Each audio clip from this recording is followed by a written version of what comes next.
नमस्कार। रामनवमी की आप सबको, देश को बहुत बहुत शुभकामनाएं। ये चुनाव विचारधारा का चुनाव है।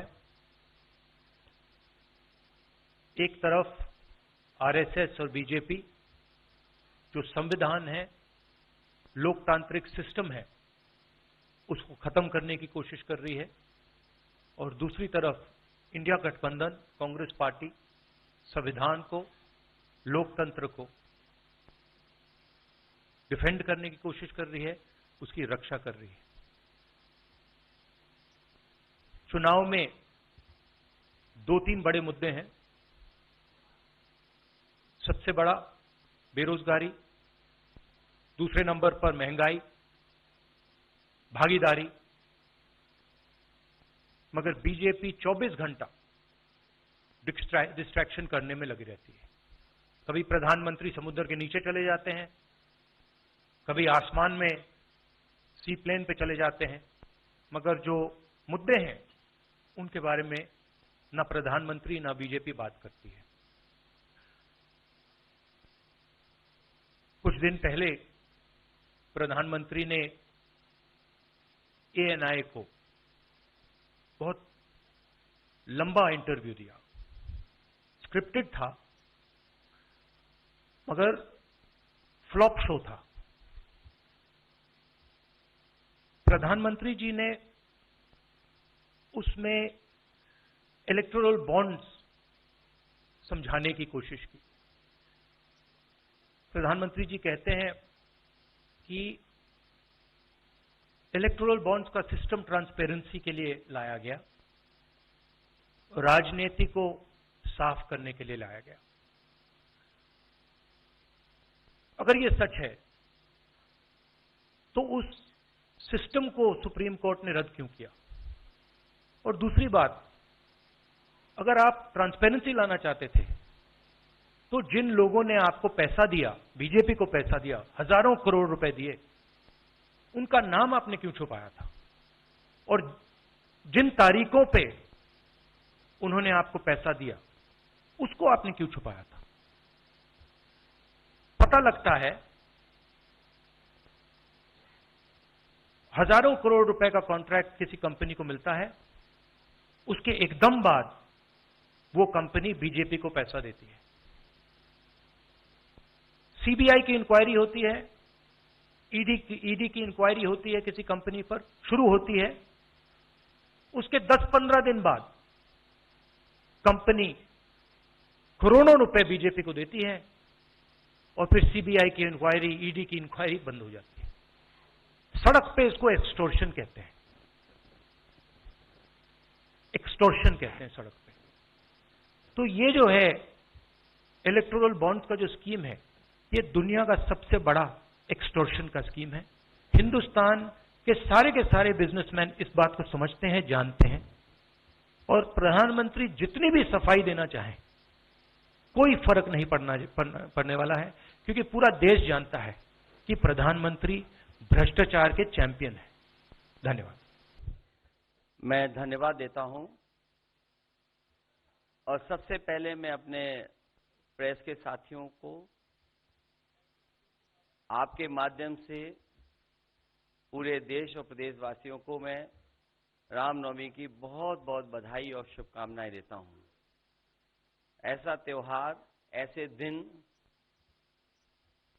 जहां से अच्छी शुरुआत होती है। मुझे खुशी है इस बात की कि आज कांग्रेस पार्टी के नेता राहुल गांधी जी और समाजवादी पार्टी की आज हम मिलकर के प्रेस कर रहे हैं। पहले चरण का चुनाव उत्तर प्रदेश का होने जा रहा है, और जो पश्चिम से हवा चल रही है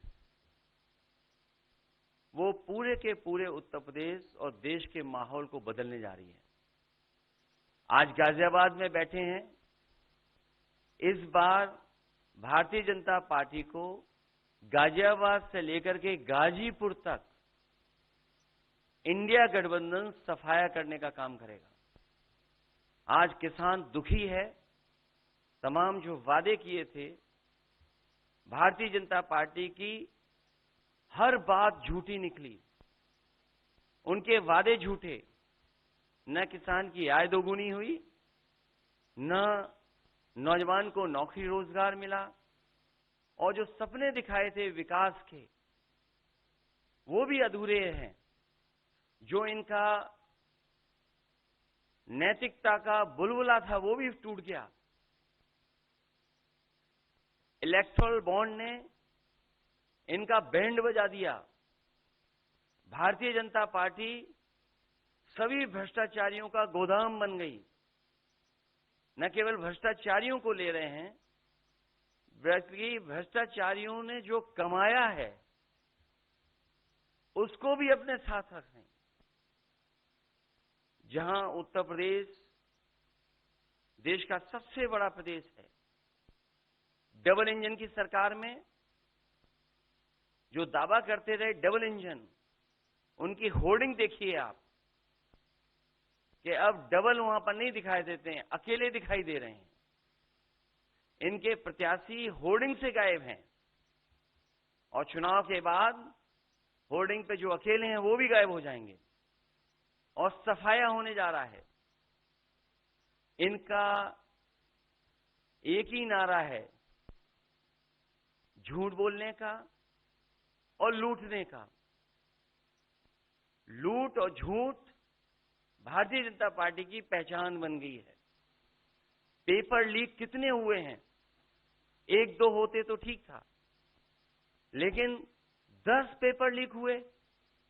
और मैंने कई मौकों पर वो बात बताई कि अगर एक परिवार के हम केवल 3 सदस्यों को मान लें, जिस व्यक्ति ने परीक्षा लिखने की तैयारी की, जो परीक्षा नहीं दे पाया पेपर लीक के कारण, और उसके मां बाप को अगर हम जोड़ लें, तो ऐसे 60 लाख नौजवान हैं।